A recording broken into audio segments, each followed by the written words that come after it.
Hello, everyone who is watching here with us. Hello, everyone. I'm so sorry. I can still not hear anyone. This is so Uh, embarrassing. Okay, it's okay, Myra. We already let me live. try one last time.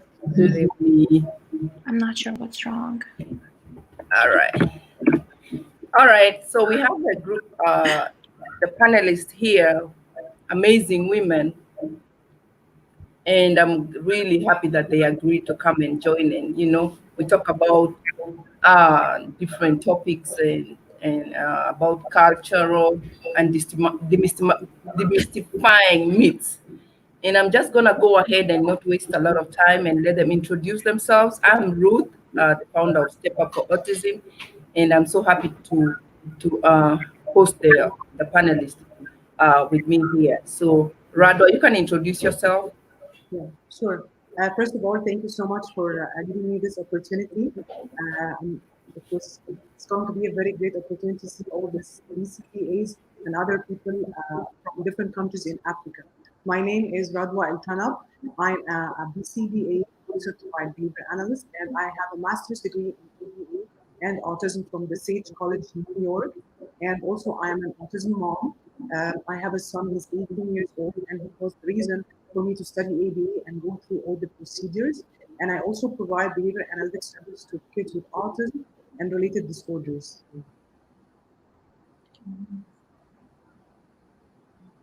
My name is Georgiana Kayama. I'm a BCBA. I was originally born in Sierra Leone, West Africa, but I now live in the UK where I run my own consultancy company called All Behaviour Consultancy. And we provide services to children from as young as age 18 months with or without a diagnosis of autism, but usually showing developmental delays. And we work right up until adulthood as well. Thank you. Thanks for having me, by the way, Ruth. My name is Iberi Magalit. I just want to say thank you, Ruth, for the opportunity to be here with you all. And I am so grateful to share my insights and my voice and all of the experience that I've gained in my career as a behavior analyst. I have practiced ABA for 12 years here in LA, the greater Los Angeles area. I've worked as a BCBA for about 4 years now, working with kids on the autism spectrum, providing supervision, in-home therapy. And currently, I'm actually running my own business. So I started my business this year with a focus on Black and marginalized communities and providing accessible virtual parent support, training, mentorship, and basically everything that I feel we haven't been given the opportunity to access, as people of color and people of people who are in the marginalized population. So I'm grateful to be here, and thank you.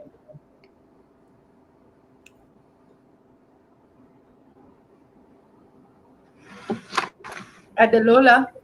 All right. Hello, everyone. Can you hear me? Yes. Can you hear me? Yes.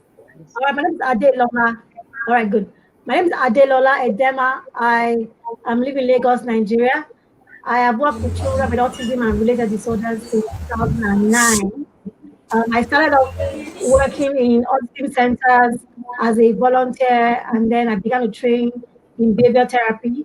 A few years ago, I decided to move into mainstream education. So right now, I work as a special needs educator, supporting children with autism and related disorders in regular mainstream classrooms. I've been doing that for over 5 years now. And then also, I create awareness about autism. So living in Nigeria, one of the first things I noticed when I started off on in this career was that the awareness was low. People didn't know so much about autism. People had, even the people that had heard about autism had in their minds sort of people like just sort of people like Bill Gates, and many children with autism were being kept indoors. I'm going to talk about that over time. So in the last since 2012, I have created autism awareness through different platforms as a blogger, I also host a conference every year speaking about special needs in the workplace, in churches, in religious organizations, and in schools. I also speak and mentor teachers educators who support children with autism in classrooms. Thank you, Ruth, for having me here. I really look forward to a great time. Thank you. Lexi, you can do an intro, quick intro.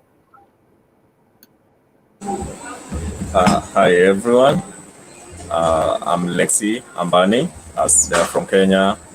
I'm a student of speech and language pathology here in Kenyatta University, and I've also worked as a behavior therapist under supervision of Morgan Cherish, who is a SLP stroke BCBA, and Pooja Panesa, whom she is a BCBA here in Kenya. I'm also a founder of NeuroEd eHub, which is a platform that we partner with the Road in some of our projects to work on advocacy and providing resources to individuals, parents, and linking individuals in Kenya with the support groups and also with the resources and institutions here around. Thank you. Thank you, Lexi. So we're going to go ahead and I'm going to ask Radha the first question. Cultural experience. What are some of the barriers you as a professional experienced across when it comes in Egypt or anywhere else you've traveled that you can talk about? Give us some of the examples. Yes, sure, I can hear. Yes, in Egypt, we have so many things here, positive things here in Egypt regarding things for the culture.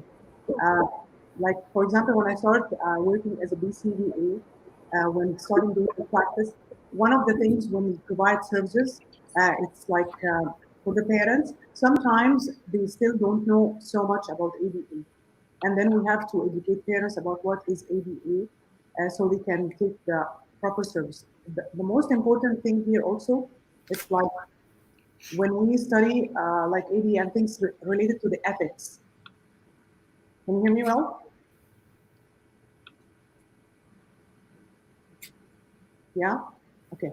So there's so much here about the methods of ADA in our country. Like, for example, yeah, in our culture, for example, like ADA, they think that ADA makes the kids very, very robotic.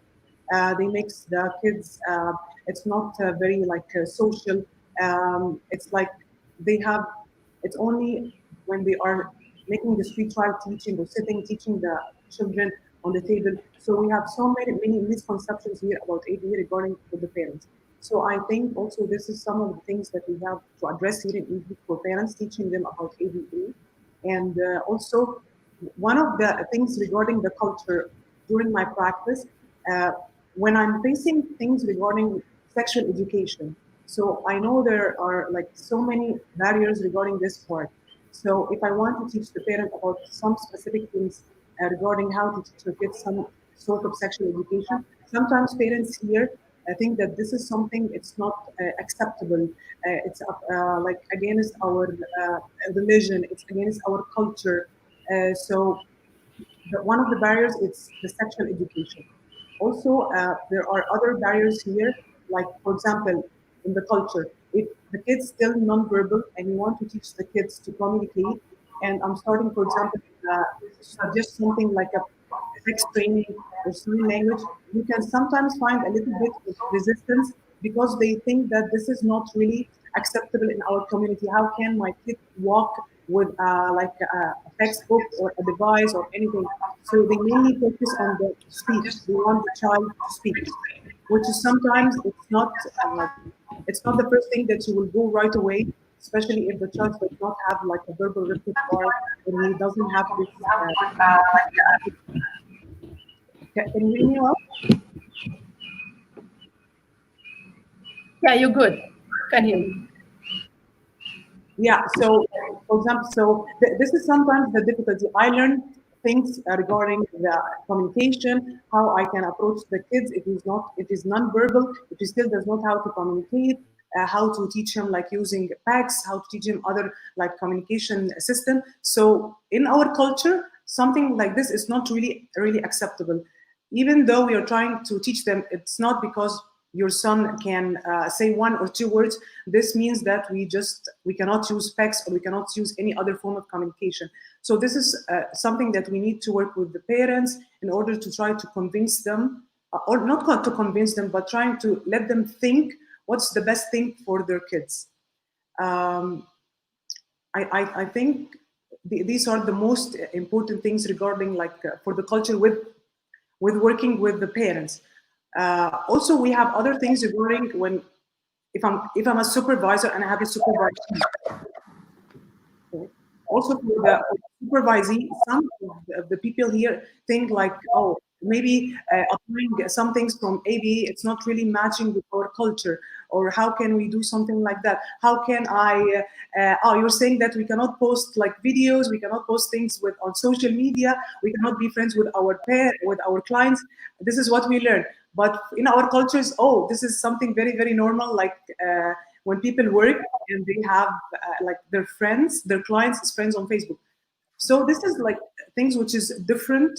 And I think also maybe there are things we need a little bit of education for the people who are starting to study ABA or supervisee regarding these areas.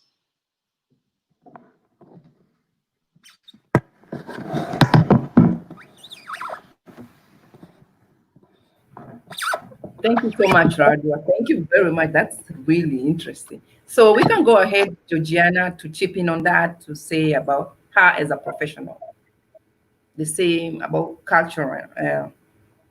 You can add to that, to what Radwa said on your side.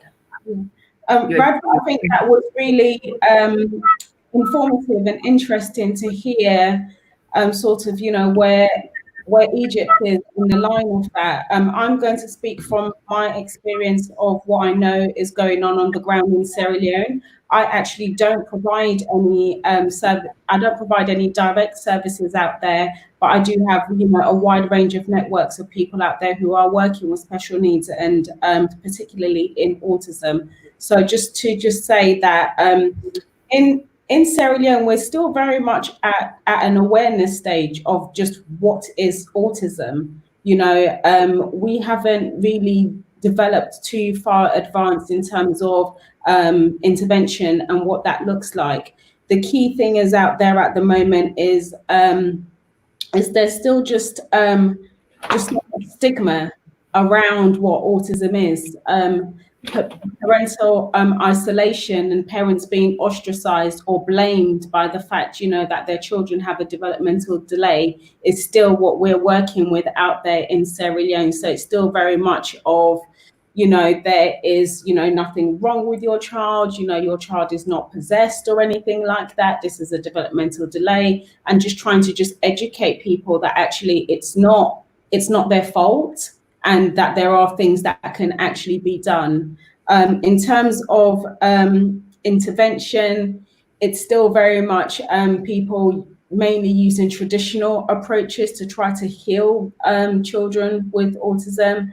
And, you know, the outcomes of that are not very good. You know, that there is, you know, children's lives are at stakes and things like that, in terms of, you know, people just thinking that it's something that they can cure. So there's just that total lack of understanding. I mean, we don't even have a word out there to describe what autism is.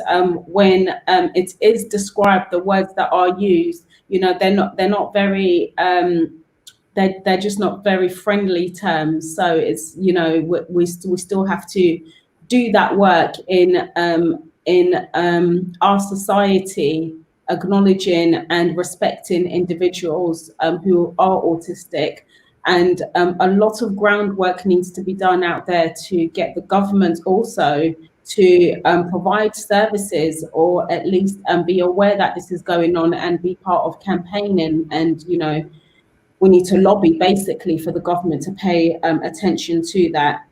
In terms of just the overall training, obviously, as I do believe that I am possibly one of two, maybe 3. I definitely don't think there's 3 Sierra Leonean BCBAs.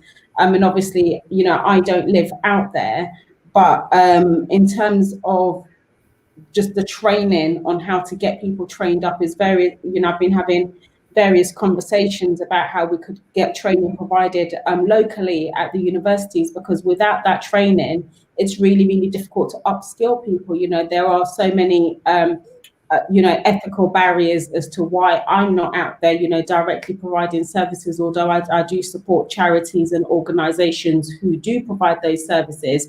But just the fact that we're not able to give anyone on the ground training through universities is also quite a big barrier out there.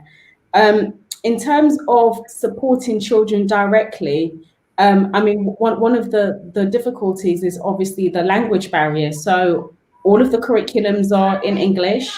All of the language is geared towards teaching children how to speak English. Like, for example, I have to mention Auntie Soa Bassi. So Miss Henrietta Bassi runs Junior's Place of Hope, which is in the northern provinces of Sierra Leone.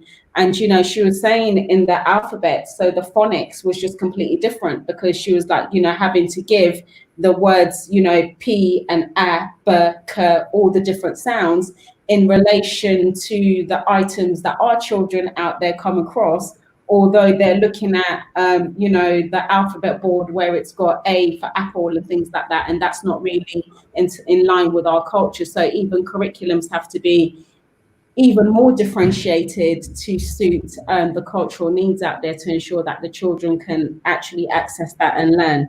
So I think it's really encouraging to hear, you know, that, you know, the progress that's being made in other parts of Africa, which I've been aware of for the last sort of 2 years since, you know, being involved with PACA. And Sierra Leone, we just have a bit more work to do going forwards. Thank you so much, Georgiana. What an insight there. And we can go ahead with Casey. Casey, you can talk about your experience culturally or anything. Thanks. I agree with what has been said thus far. I work in the US and have spent many years in Ghana. And similarly, I think we're at a basic awareness level still, and an understanding of what autism really is from a systematic perspective. So many children aren't in school with kids with autism. And so if you grow up never seeing a kid with autism, it's hard to even understand as an adult what it really is. And same with all the university programs, whether you're training to be a teacher or a doctor, it's never mentioned usually.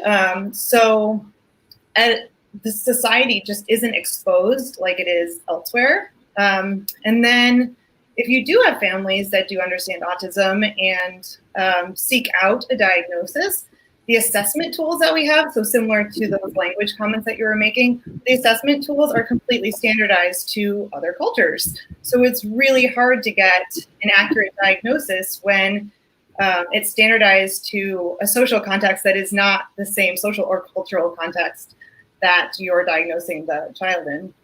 So even if you do then get a diagnosis, I have found many times parents will come to you as the professional and say, fix my child.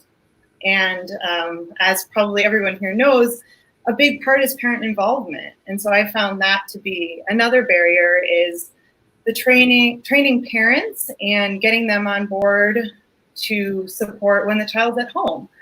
And so maybe that's also training grandparents or training caregivers at home. But getting all of that team on board, I found to be really difficult, and partially because of the stigma, because parents sometimes try to hide that their child has these challenges and they don't want to play a role like maybe we hope that they would. I work a lot in inclusive education, and so working even with teachers that are resistant to having kids with autism in their classrooms and the stigma that comes along with that. So I would say that the barriers run very deep across all societies, and not just through my work in Ghana, but also in the US. It happens too here. and accessing communities that are understanding of what autism is. And for me, inclusion is really big. And so understanding how individuals with autism can be so successful in our society if we put the right inclusive measures in place. Thank you so much, Casey. Thank you very, very much. Now we can go ahead with Myra. I hope we can hear you now. Unmute. Hello, Okay. everybody. I'm sorry, I was having some technical issues. So that was a great discussion. What I'd like to add here is like one of the challenges that I come across is like witnessing parents using a lot of punishment, such as reprimands and beatings to get work done. It often takes a good amount of time to help educate parents and caregivers that using positive reinforcement in the form of rewarding a child with something that they like can work. And it's rather easier than using punishment, because as we all know, that punishment leaves a lot of side effects, like, you know, avoiding the punishing agent or fear, crying, tantrums, and the child might even model that behavior and start hitting other children. So also parents, when suggest to use positive reinforcement, parents often think that, oh, reinforcement is like a bribe. You're bribing my child. Again, education plays a very important part in trying to explain them that bribe is something you receive before you do your work, rather than we are reinforcing the behavior only when, you know, upon the completion of the task. So your child will receive the reward only when he does those tasks. So there is probability that, you know, he will repeat this behavior in the future. So those are some challenges that I have come across. So Myra, where and what part of the country are you? Because I think we missed you when you didn't introduce yourself. Right. So I'd just like to introduce myself briefly. I'm a board certified behavior analyst, and I live in the United Arab Emirates. I have been working in the field of applied behavior analysis for the past 9 years. So the challenge I just spoke about is, you know, because UAE is so diverse with its culture, we have over 200 nationalities here. So this challenge I just spoke about reinforcement and versus bribe is something you see in few cultures, you know, so and not everybody's accepting of the reward strategy. They prefer punishment over reward. So that's why, you know, educating the parents to use the right technique is so important. All right, thank you so much. Lexi, you can chime in. Some of the barriers that I've experienced here working in Kenya with mostly is with the parents and also stakeholders like schools. And you find like first it begins with the introduction of what's autism, because most of them, they really don't believe that there is something like autism. Some will even say that it's a white man's disease. And others will say like they have a lot of myths about it, about the causes of autism, and they will bring in all those beliefs. And it's a challenge trying to create advocacy. So we need more people who create advocacy, who have a lot of information about what autism is and what they're dealing with. Another thing also regarding the same is about most people believe that any disease, or to them, disease in brackets, they believe it has a cure, or it must have a cure. So most parents that I've seen, they have taken their children to herbalists and tried all sorts of treatment, and when they come back, the child is still with the same conditions. The speech is still the milestone have not developed. So they're wondering, why is it that this thing is not working? And that's a big challenge. And then another barrier is about sex education. In African context, that's a very big challenge, teaching on sex education, even to neurotypical children, not just atypical ones.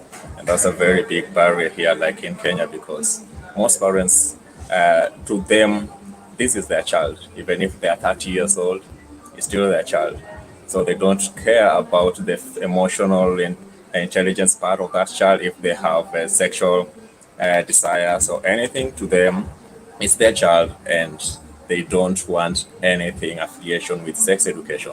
So that's a very big challenge because we have a lot of parents who will say they don't want any of that program. And then another barrier is right now I'm studying speech and language pathology. And in Africa, we only have Kenya and South Africa, which offer these services, these training programs in Africa. So you can see how a challenge that is, because if I go to like a random statistics, here in Kenya, people who have studied in Kenya with speech and language pathology, only 3 people have graduated since 2014 when the program started. So a lot of people are there and they just start studying and they start practicing immediately without supervision. And that's a challenge because of the qualification is still not there. Another challenge is the programs are expensive. You to learn BCBA or SLP, they're very expensive. So we have very few personnel who are there to learn this program. And then you find like most of these programs are in the master and postgraduate levels. So most people, they can't afford to go to that level in education. So that's a very big barrier, like in not only in Kenya, but also in all African setting. Thank you. Thank you, Lexi, for your points, and we'll go ahead with Magali to add to on her own what she has experienced too. Hi, everybody. So my name is Ibere Magalit. I have spent half of my life in Nigeria and the other half in the US. Here in the US, I've lived in the South, and now I live on the West Coast. I live in a more liberal, I live in California.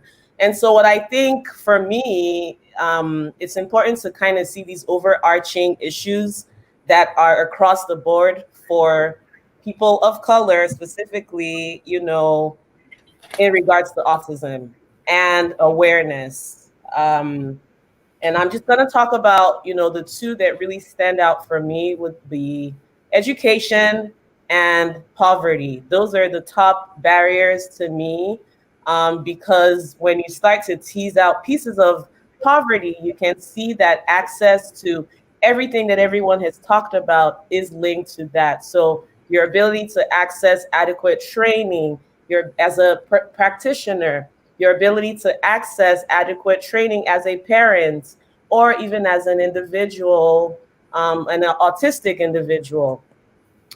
People have limited access to the internet, even if we had free resources. I'm providing, supervision pro bono. I'm providing training pro bono, but these people need access to the internet. They need access to electricity. And there are other, biopsychosocial factors that limit them being able to even process the information we're giving them. If you're living in poverty, it's really hard to listen to someone who's trying to teach you or train you, right? So this is something that I have seen as a barrier in the communities here in the US and back home in Nigeria. I did some ABA and actually OBM 4 years ago. I went back to Nigeria after my master's and I worked in an autism clinic, and I also worked in an organization as a human resources consultant. For those of you who are BCBAs, you are aware that we can use our education or our skill sets outside of autism. But even on that level where, people are trying to be more productive and things like that, they just don't know how to access this information, or they just can't afford it, right? In terms of education, education, it's so many things. It could be educating your clients or educating us as practitioners. For people in marginalized communities, especially, I have seen very limited mentorship, limited access to information. I don't see enough people who look like me in this field, right? So I am less likely to push forward with my career because I have all these other layers and experiences. I have experience in Africa, experience here in the US, in the South, in California, and it's tough to find people like us in the field. And I think, that definitely affects our motivation and and our understanding of the needs that are out there for our people. So, you know, you all have covered so many things I had written down, like the myths with autism. People think it's a mental illness, or people, you know, parents are misinformed and think their child is choosing to engage in bad behavior. They're bad kids. So you want to, you know, punish them, like Myra mentioned earlier, or Lexi mentioned, you know, going to these herbalists or whatever you want to call them to heal the autism. And it's very odd for those of you watching to hear this, but this is a reality. There are still people who do not understand that autism is not a mental illness. You know, it's not an intellectual disability. It's neurotypical, you know, and there is no cure for autism. You can fully function with the right kind of support and education and do a lot of amazing things with your life. So definitely that education component, but it's all linked, I think, to, you know, social aspects. People don't have access, they can't afford it. And so we really need to reimagine a different future for our community. You know, how are we going to get these resources out to them? We're all saying the same thing and we all recognize where these barriers are, but how are we going to fill those gaps? And so I know for me, something that I felt compelled to do for years after going and working in Lagos, you know, I was working in a considerably, you know, nicer part of town. And even the training and access was so limited, you know, and it broke my heart to see that. And I've been working in the US, like I said, for 12 years in this field. My first ABA job was in 2008. We're in 2020 now. So 12 years, I've not done anything besides ABA, you know, and I was just like surprised to see that people do not understand just these basic, I wouldn't say components, but characteristics of autism and the truths and the science and all of the evidence and process-based therapies that are out there to educate them. So we just, you know, I think we're going to get to that part. You know, what are we doing? But these are the barriers for me. It's that poverty and lack of education really stand out. Thank you so much, Margaret. Adelola, you want to wind a bit of that? So we go to the next topic. To the next. You can hear me? Unmute. You got to unmute yourself.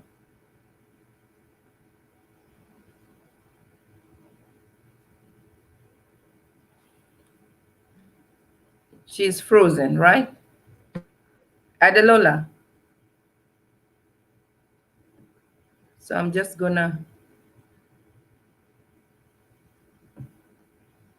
All right, since she's muted, or she has muted herself, I can't unmute her to talk to her. We're gonna go ahead to the next question, and I'll go back. I'll ask Casey. The second question will be to Casey, which is,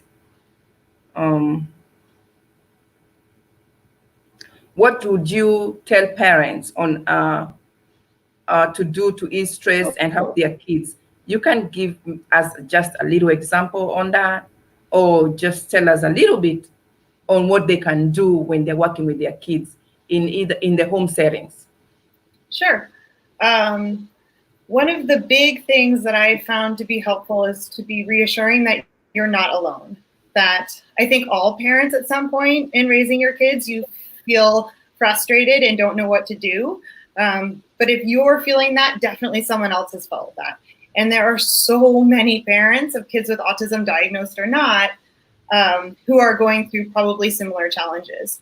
And so if you have access to the internet, try to reach out, try to Google some support groups or resources, because there are lots of resources on the internet. Now, in saying that, I would be wary because there's also a lot of misinformation, which causes some barriers to getting access to evidence-based practices and support. But know that you're not alone. I guess that's my big suggestion, is that even if you are in a community that doesn't have a lot of BCBAs or doesn't have a lot of formal support for autism, that there are other people in your community that are experiencing the same thing, and to not be ashamed or embarrassed by it, because as was mentioned, autism isn't a disease.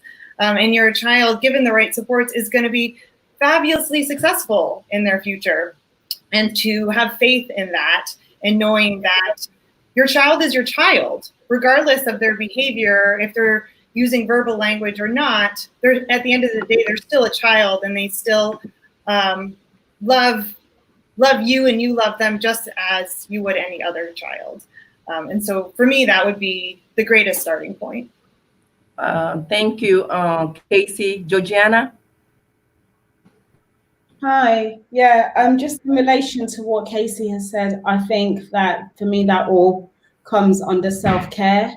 I often, get told about how much I go on about self-care and just how little time that parents have to, take care of themselves. And although, I don't have children with special needs, but I do have two very young children under the age of 10. And, I run my own company employing about 7 people. So, but even within that, you can hear my little ones in the background now. Even within that, I think it's about really parents understanding just that, how just showing themselves kindness and self-compassion can really, really help to, to fill up their energy so that they're able to give back to their kids.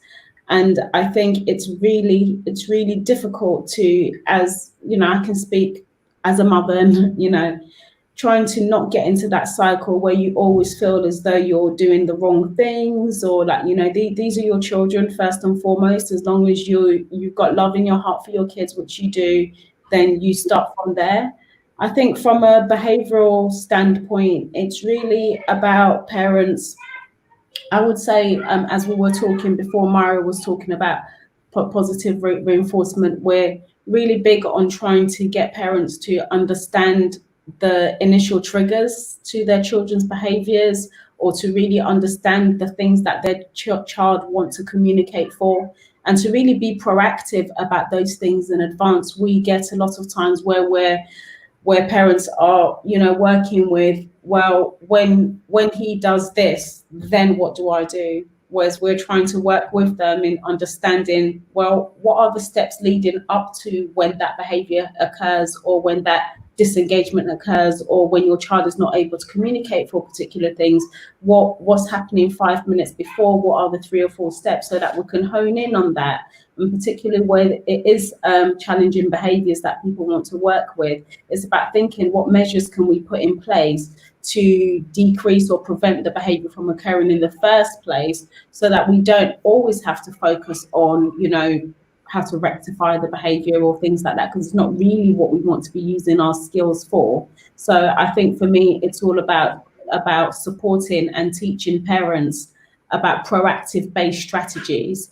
And again, I think that does tie in very nicely with the self-help skills, because if you're working proactively, then it means you're not always exhausted of, big challenging behaviors as well. You're in a space where you can actually think, and just, and just in terms of self-care, sometimes people think, when I'm talking about self-care, they think, it's about getting your nails done or your eyebrows done. And it's not really about any of those things, For me, I have to say my self-care is making sure that I try to go to bed at 10 p.m. every night, try not to do later than that. Try and drink water quite regularly, because, when you're raising kids, you wake up at 5 a.m. and then before you know it, it's 3 p.m. and you're like, oh my God, did I eat? What was lunch? The children have eaten, because you've been methodic about that. You've given them their breakfast. You've made sure they've had everything, they're dressed and everything. And you might still find yourself in your pajamas at 3 p.m. or 4 p.m. So really it's about just trying to give a little to your kids and then give a little to yourself. So I've been working really hard on that over the last years, which is actually, when my kids eat, I will eat the same time as them. Is that good advice that you get when your baby's first born and people say, well, you know, when the baby sleeps, you sleep. You're like, how can I sleep when the baby's sleeping? I've got all this other stuff to do. But really, you can just try to dip in a little bit. So I think those are my two things, just about self-care and encouraging parents to be really, really proactive about how they can increase communication and how they can actually prevent behaviors from occurring, rather than kind of thinking that, you know, a BCBA or someone else is going to come and give, you know, strategies to sort things out for them. Thank you so much, Georgiana. Self-care, self-care. They always tell us to self-care. I'm telling you, you're right. Right now, sometimes I find myself, still in sleeping clothes, trying to run around. And I'm like, wait, it's time to pick up my son. I haven't done nothing. Or, taking a break. I'm trying to hurry up to finish A and B. So yeah, self-care is priority. Radwa, you can add to that? Yes.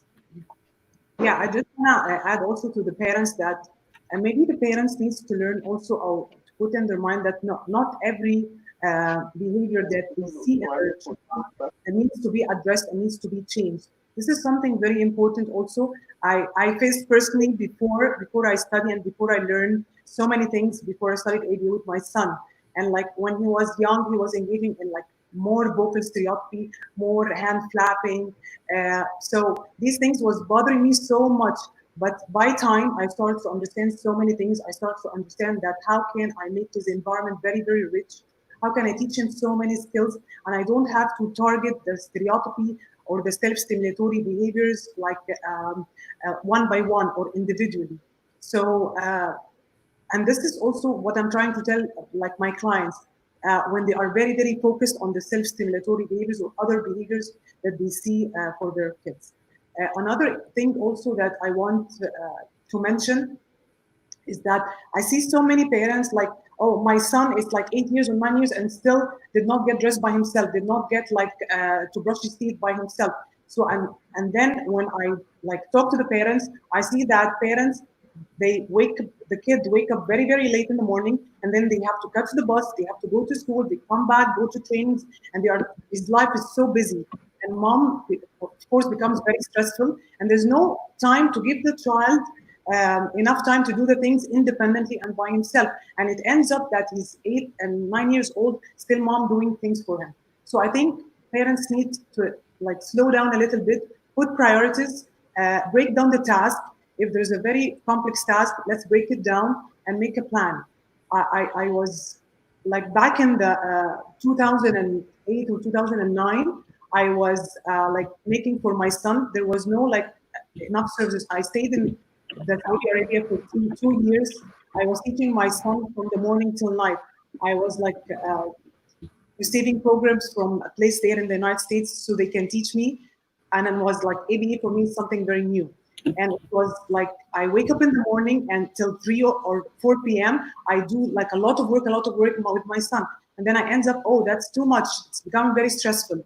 So I think this is something that parents need to think about. Another also like just important thing for the parents,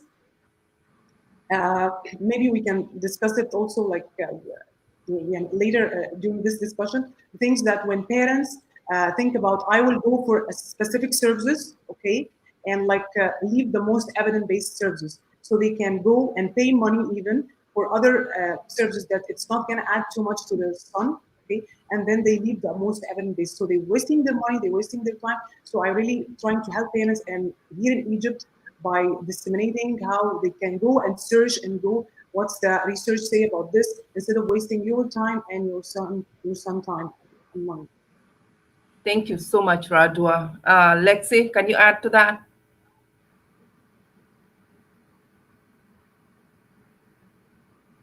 Lexi? I don't know if Lexi can hear me. Myra, you can add to that. Those were excellent points. I'm just going to actually, yes, add to what Casey and Kaya said. So one of the very important things is to provide parent training. Now, during this global pandemic, one can provide training via telehealth and also providing step-by-step plans. I can comment on the semester.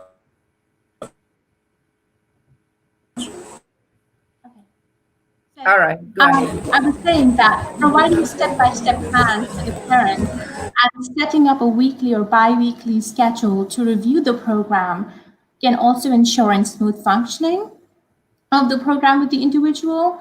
So also, it's very important to collect timely feedback from the parents, knowing that, are they able to follow through the program? How can we help them? Because it's imperative to keep checking with them how they are feeling about running the program at home. Because if they're comfortable, then we are definitely looking at a successful implementation of the program at home. So again, the key is to provide step-by-step procedures, like for First example, thing I command can say procedure. is that to parents, you find like a child, your child I have is to still mute. a child.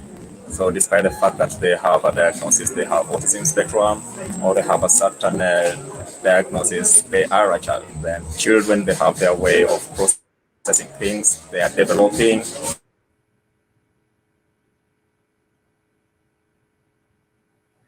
All right, I think there is a network issue there, but we can go ahead with Myra. Just finish what you're talking. Let's see. We can. I was muted by the host. So yeah, as I was okay. saying, like to parents, you find like your child is a child and they are developing, and to find like when they are still babies, like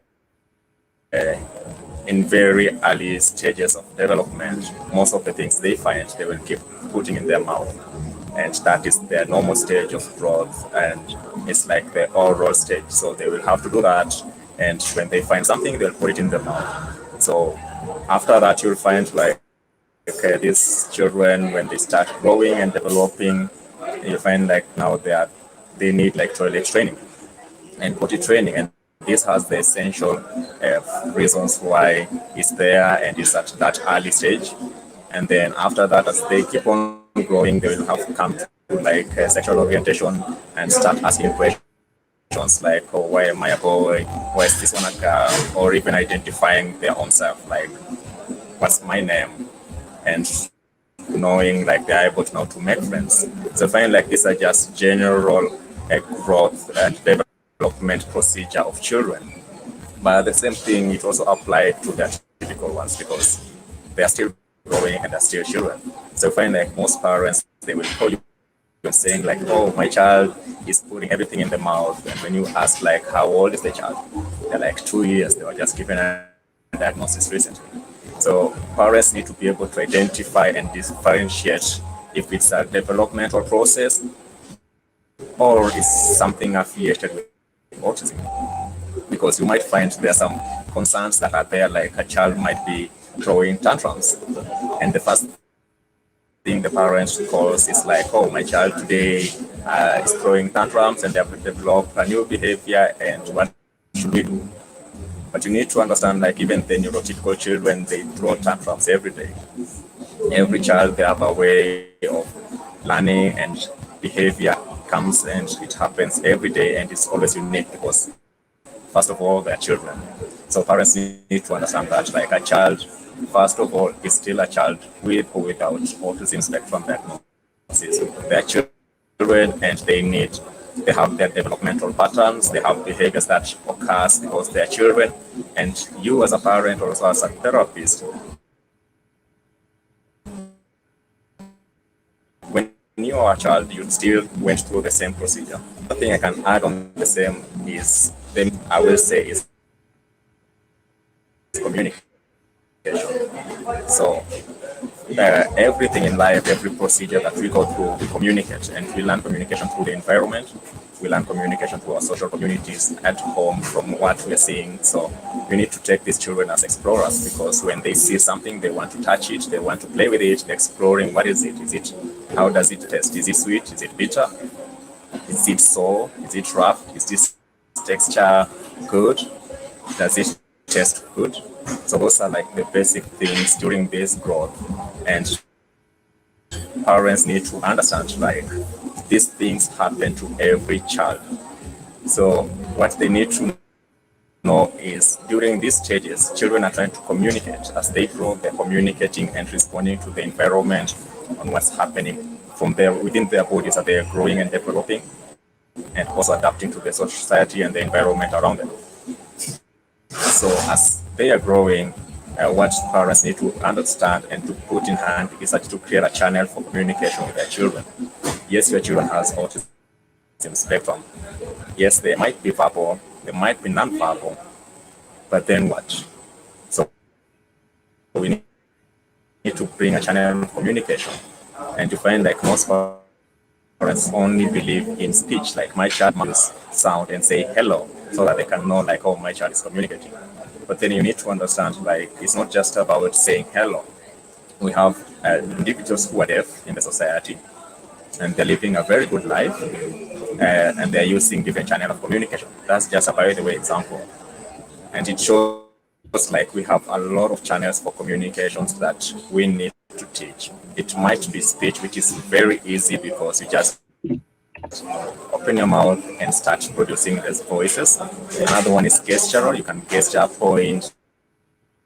Another one is use of text, picture cards, exchange, where your child shows you something through the picture and you give it to them. Another one can be like they might even hold your hand. Simple activity like that. They just hold your hand and point to or direct you to where they want to go. And that you find like it helps a lot. And as that part of communication, it helps reduce the behaviors. Thank you.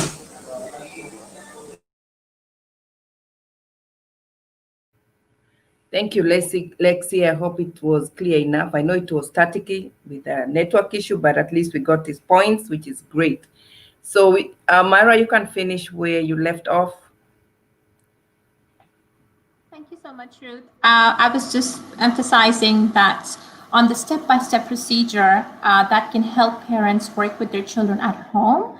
And I was about to give an example. For example, if a parent, the program is a demanding program, a requesting program. So clear steps provided using simple language that the parent can read and then follow through, and then have a weekly, bi-weekly meeting with the behavior analyst to just check that whether I'm running this procedure correctly with my child at home, and then again collecting feedback from parents, knowing how are they feeling, like how Cassie was saying, it's really important to know about how parents are feeling about running these programs, because if they're comfortable, then we're really looking at a successful implementation of program, especially during this time where, you know, parents are taking maximum of the load, you know, running programs with their children at home.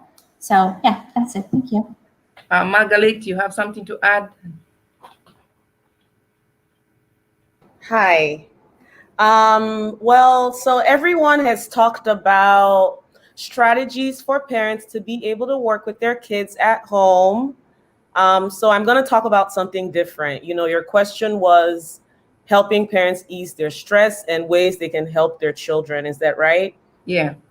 I'm going to talk more towards the parents. So I'm talking to the parents in terms of taking care of yourself, like what Georgiana was saying, self-care. I'm also a parent. I have a baby. Well, he's a toddler now. He's going to be 2 in a couple months. And this is something that has been the biggest and most important thing. Being able to work and fully give myself to my clients, but still being able to do the same for my family is a balance that we're constantly learning every day. So it was helpful for me to find little quick things to do in the moment that can just kind of de-escalate my anxiety. For example, if my child, let's say, was on the spectrum. My child isn't on the spectrum as far as I know, but there are a lot of challenges raising him. And so things like practicing mindfulness, meditating, taking your breathing exercises, engaging in, cardiovascular activities. If you can access support groups, I'm thinking in a situation where there was no access to any of these things, what can you do on your own to handle your stressful situation? So I love music. I'm also, I'm an artist in addition to a behavior analyst. Music and art, I think painting, finding those things that make you, happy, and help you connect with your inner child, I would say, as a parent.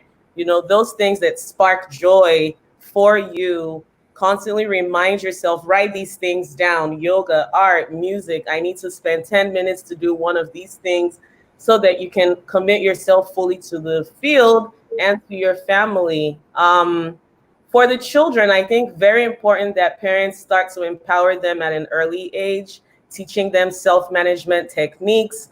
That's going to help promote independence, which then frees up time for you.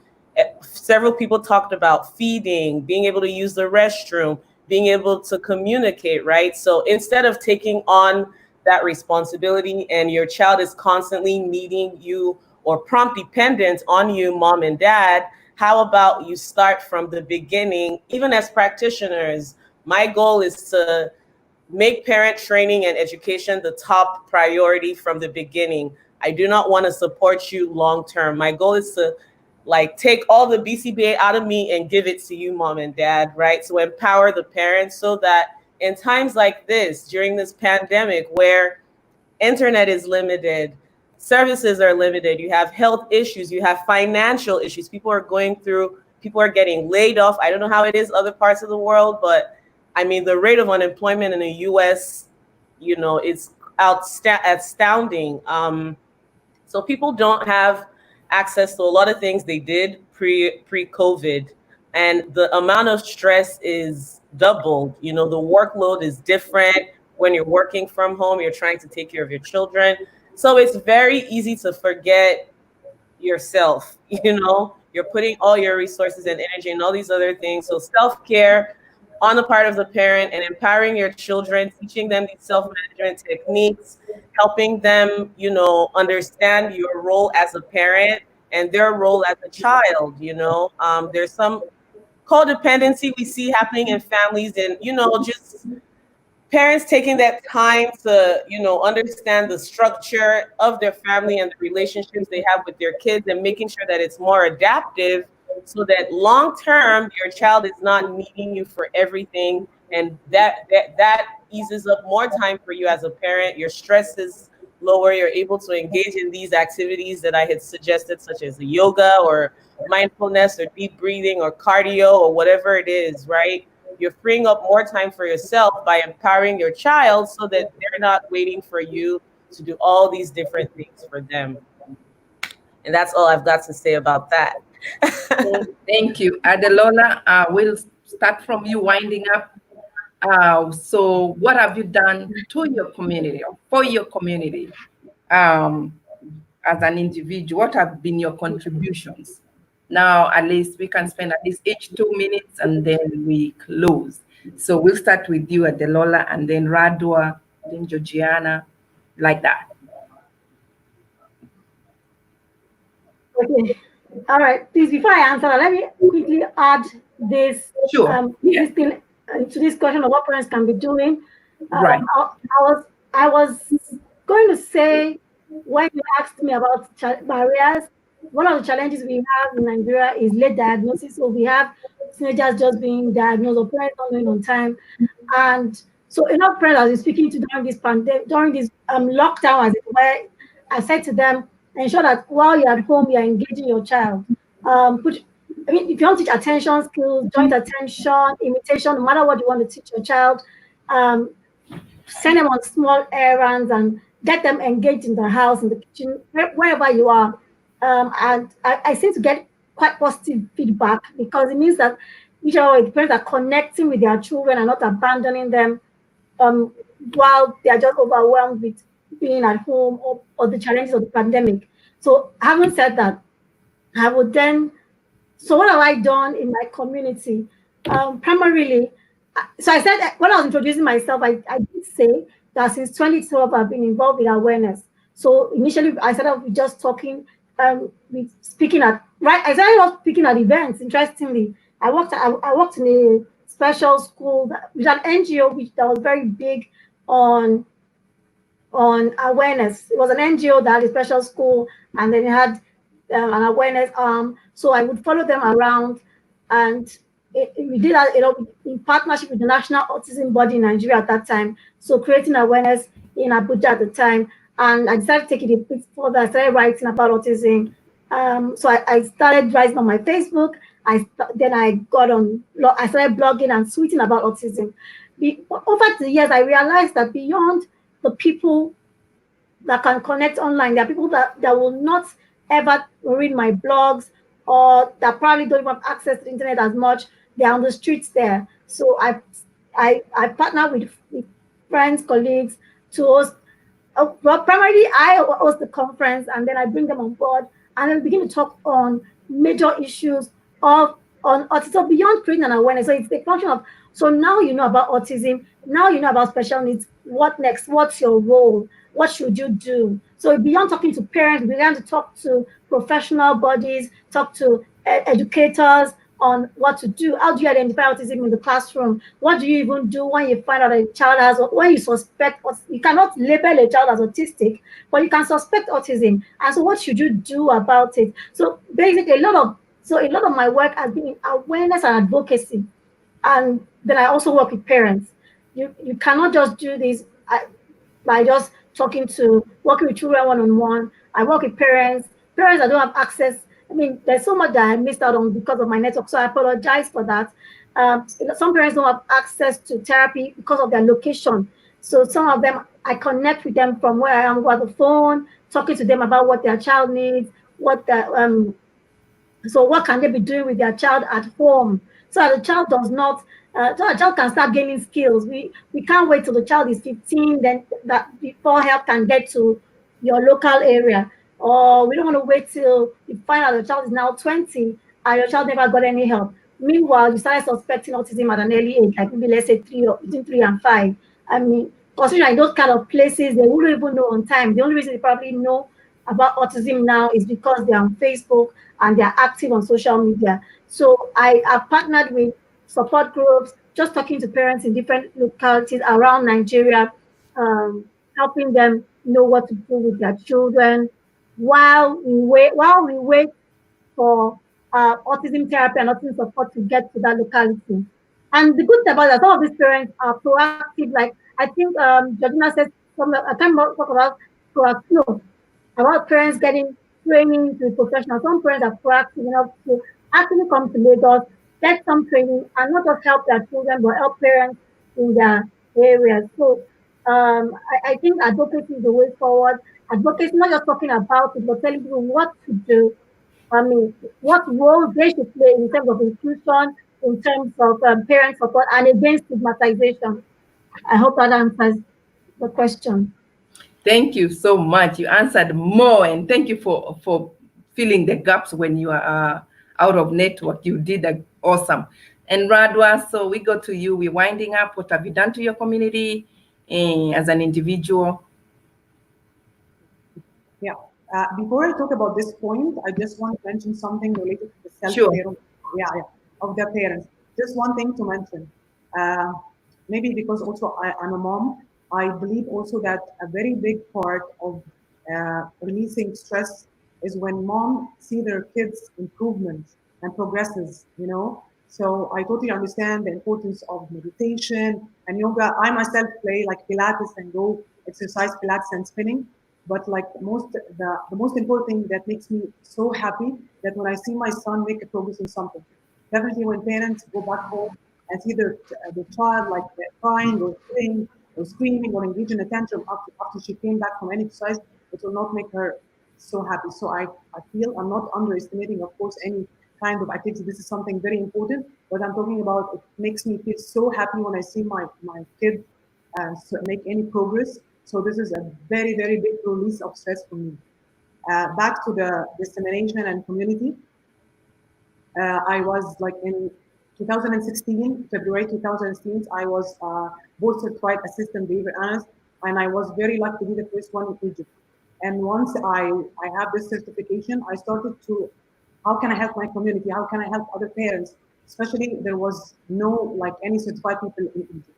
And then I thought about social media is the best. So social media is the best thing that we can approach many numbers of people. So I created an ABA Egypt Facebook page so I can talk to parents, talk to other professionals who are very interested about ABA. I started I hosted Professor Andrew Hoovers from FIT University. Also, I started to explain and translate what he's saying to people in Egypt. we can understand English. Yeah, I also another time I hosted Dr. John Bailey to talk about people in Egypt about ethics and how ethical behaviors it's very important for both professionals and parents. And also I hosted Dr. Josh Tatchard to talk about other like some language assessment and curriculums like PEAK. And I start also to translate in Arabic, so my people in Egypt starts to get understanding more and more awareness about it. So I also like made the YouTube channel. I also started to take concepts from ABA, make it explain it in a very easy and simple way so parents can understand. I conduct Zoom meetings in Arabic with parents and with professionals, and also I did many like RBT trainings, help in disseminating this type of trainings in Egypt, and that's it. And Thank you so much, Radwa. Awesome. Yeah, thank you for great work. And Adelola too. Thank you for great work. Georgiana. Yeah. Unmute yourself. Thank you. Sorry about that.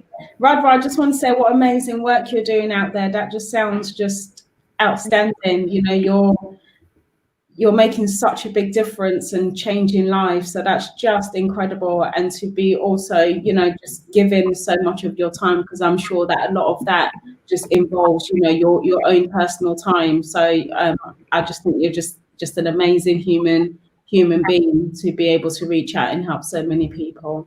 Thank you. So yeah, really inspired by that. Sorry, say that again. I appreciate it. Thank you so much. No, you're welcome. So I run my own consultancy company here in the UK. It's called All Behaviour Consultancy. And, you know, I've been in the field of ABA and autism now for 17 years.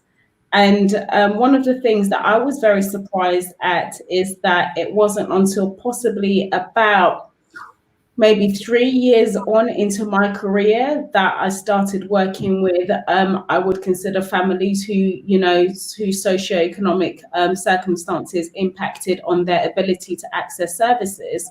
Before that, in the UK, so I think I started working, what was that, then maybe 2003, 2002.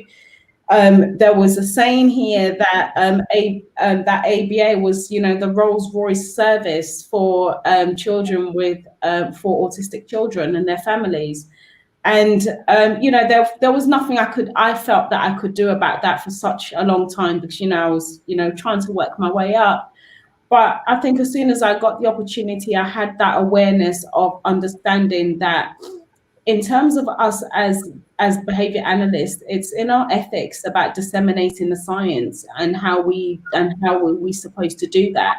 And I just sort of found that if as a consultancy we're always waiting for families to pick up the phone to self-refer, then really what we're doing is, as Ebro mentioned earlier on, is we're relying on basically serving a community of people who aren't facing poverty and who have access to education. Because I always applaud families when they come through the phone to me or when I get an email from them, because I know that they would have done, you know, ABA, especially here in the UK, is there's a lot of taboo and a lot of stigma. We all know, you know, that ABA needs a bit of PR, right? We've got some bad press.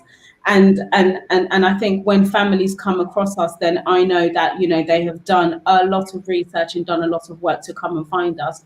So what I wanted to do with the consultancy company is that part of our mission is to provide services to anyone and everyone with a developmental delay or social, emotional, mental health needs, irregardless of their socioeconomic circumstances and culture. So to that end, there's a few things that we do to make sure that we are reaching a wide range of people. The first is that we do provide school-wide positive behaviour support. So what that enables us to do is it enables us to partner with mainstream schools here in the UK. So these are schools that, you know, they don't do ABA, they're not trying to do ABA, but actually what they're invested in is using positive behavior support practices as part of their behavior management. I get a lot of satisfaction from us doing that role, because the children who we get to serve in those schools are children and families who we know that if it wasn't for the fact that we was at their school, they would have never heard of behavioral support, and they wouldn't have had that. So for me, that's really important, especially as it means also that through our school-wide positive behavior support programs, that it's not the families that are paying for that. So that's really important to me. Another thing that we do is we support charities based in Sierra Leone, which is where I'm from originally, as I said. So we'll provide service.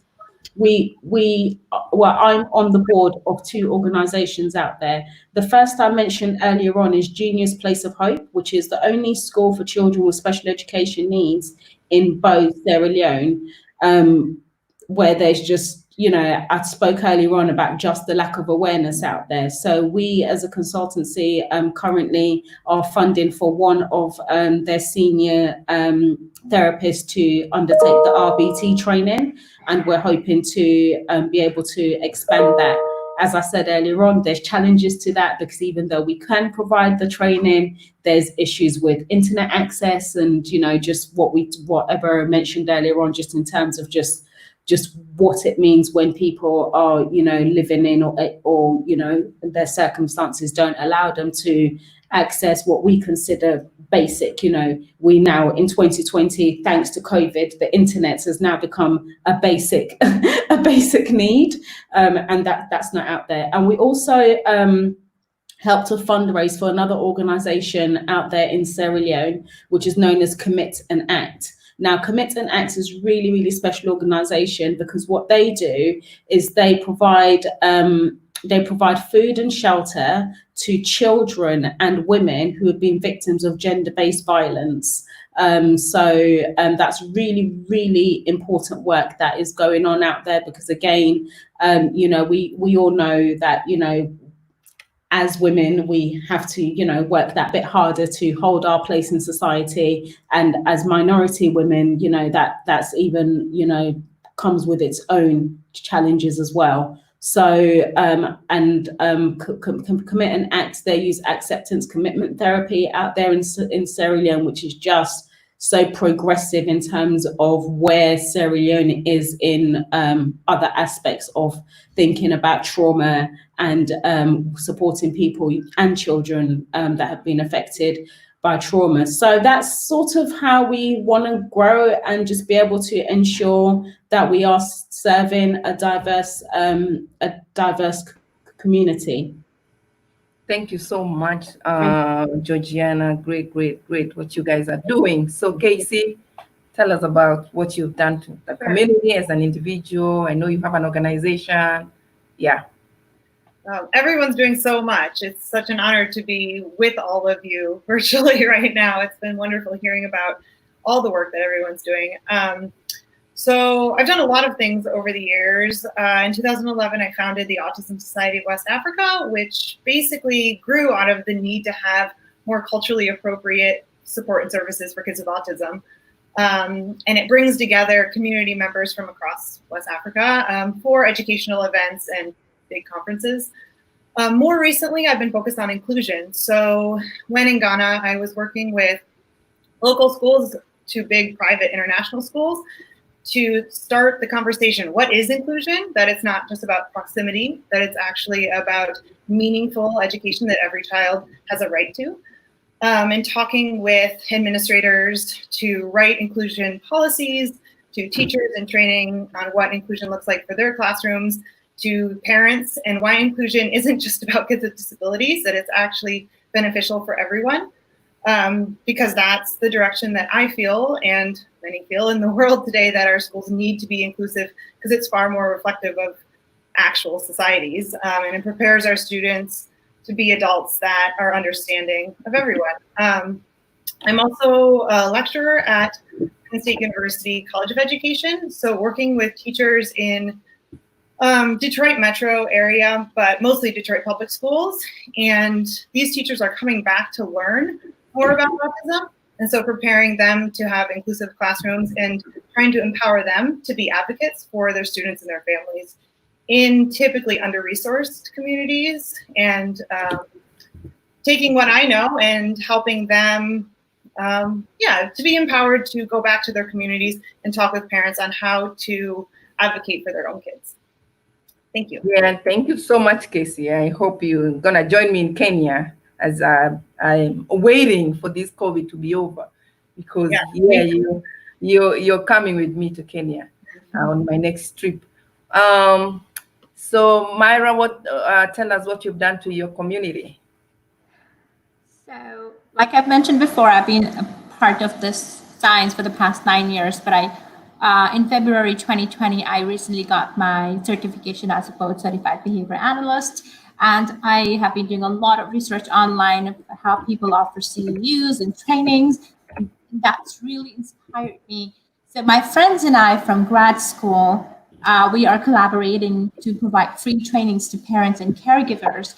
But this training will not just tell or disseminate the science, but actually use live and video modeling to help parents and caregivers really apply those strategies and steps with their children at home.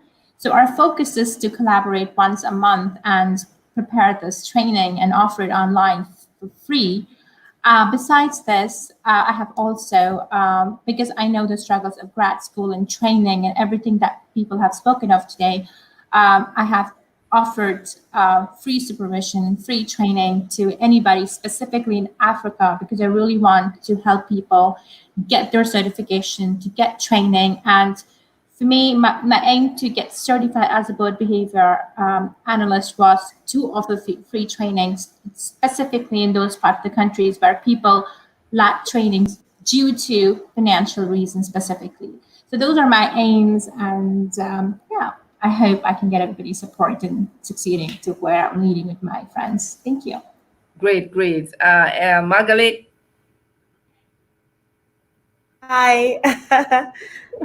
So what have I done for the community? I've worked as a behavior analyst for 12 years here in LA, all over the city, everywhere. And I've worked in Nigeria providing,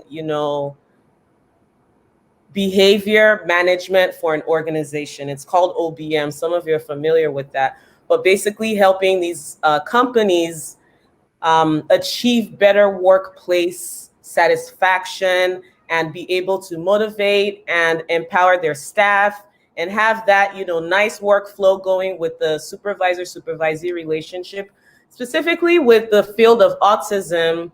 Like I had mentioned earlier, I started my initiative this year called Ascend Behavior Consultants. And my goal really is to empower and provide evidence and process-based therapy to marginalized communities here in the US, but primarily in Africa. Like the work that Myra mentioned, I'm offering free trainings, I'm offering mentorship, I'm offering video modelings, live trainings, and things of that nature.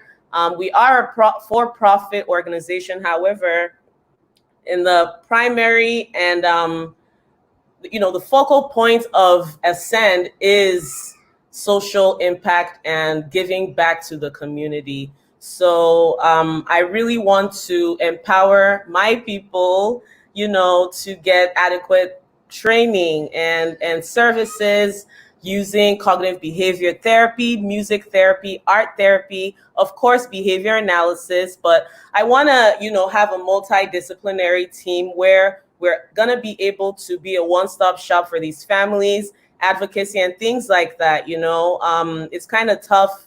It is tough, when you get this diagnosis from the doctor and now you have to go and source for a speech therapist, OT, and all these other things that your child needs, but the parents also need some stuff. They're dealing with a lot of emotional challenges. And I think that cognitive behavior therapy / ACT acceptance and commitment therapy is going to bridge that gap, making sure that the parents are feeling good and there's a long-term success on their end so that they'll be able to support their children. So having these quality services, but accessible, my hope is that when COVID dies down, we can come back to Nigeria and support on a grassroots level, you know, going in there, setting up these clinics locally, providing internet packages for people, and really meeting those needs that I've heard everyone, and I'm so honored to share this space with you all. I am inspired, and I'm just looking forward to the wonderful things that we're going to do for our communities, you know, and also empower the next generation of practitioners or other people like us, being able to show them that it is possible to make that change that you've been wanting to see in the world. So I look forward to connecting with you all, and I appreciate your time. Thank you, Ruth, for this platform. And you know, I'm here if you need me. We're all on lockdown. Like I said, LA, we're back on the major lockdown. So I'm available if anyone, you know, needs that kind of support. You could check out my website or just reach out to me on Facebook or wherever you find my name. My name is Ebere Magalit. Thank you. All right, we winding up with you, Lexi. I hope your network is good. You had some noises behind there. I don't know if you can hear me, Lexi. Yeah, I can hear you, and I'm a little bit static and noise in the background. I'm in Italy, but I hope you can hear me. Yeah. So, what I've done to the community is in last year, I introduced a platform that we call the Neuro Hub, and its main focus is in African communities, and we provide free functional resources, and these are not only to autism but also all developmental disabilities and also on mental health. So we work with a certain group of youths in Kenya and some in Tanzania, Uganda, and Malawi, and we provide resources, which are functional resources that they can be able to know what it is and use it. Like it's not a journal which you have to read 900 pages, but something like 2 or 3 pages with pictures and all that. And the link of the website, which is Neuro, and also have been doing advocacy programs. And we have partnered with Ruth Tunai, Step Up for Autism, and Ready Daters, and we are working on Light, Mr. and Miss Autism in Kenya 2020. And then COVID-19 happened, and it's still on hold, but that's part of the advocacy that we're doing. We are also working in slums areas where we provide consultations to Ruth Tunai's company there in Madare slums. So we provide consultations and therapy there when she's outside the country. We have other companies that have around, and also beside that, we have a lot of tools which have been made from the West, especially the assessment tools and diagnostic tools. So currently, NeuroEd is working with some other companies to try and integrate use of technology, artificial intelligence, and cultural sensitive issues in Kenya, and make a tool that can be used and is culturally appropriate here in Kenya for autism spectrum. And we are also where we do consultations to parents and trainings through webinars and free one-on-one trainings within the community to people who cannot access these services, because to go and see a BCBA per hour, it's very expensive. To see a speech pathologist per hour, it's very expensive, or even to get just a general psychological assessment is very expensive. So with those communities that are not able to access this, we help by providing resources which are free and functional resources, and also do some consultations which are free. Thank you.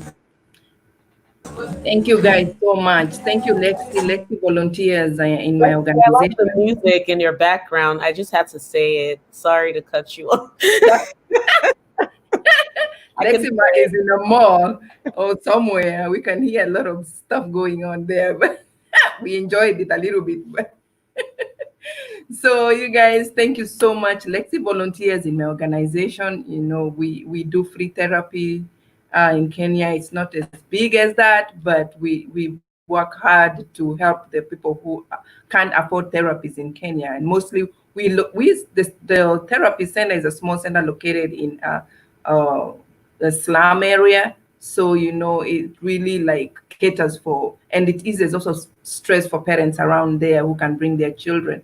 So we hopefully this panel one day we all come to Kenya and support us, so we can be going around, and you know, maybe another time Sierra Leone, Ghana, you know, like, you know, now that we are all connecting, and now we all know the barriers that we have back at home, and you know, we can always support each other through the through Facebook. Now that it's a good having you guys on this panel talk about all the topics you covered, which were really interesting, insightful, educational, knowledgeable, and I'm still learning.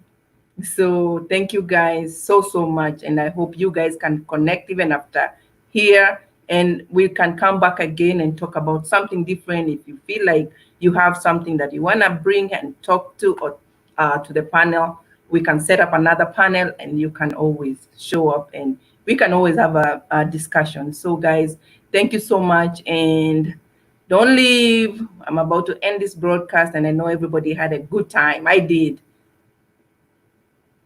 So guys, thank you for tuning in. For those who are watching, I hope you've gotten a point or two. And bye for now. You're all muted. We can't even hear you say goodbye. Goodbye. Thanks, everyone. Bye. It was nice to meet everybody. Stay safe, everyone. All right. Yeah. Bye.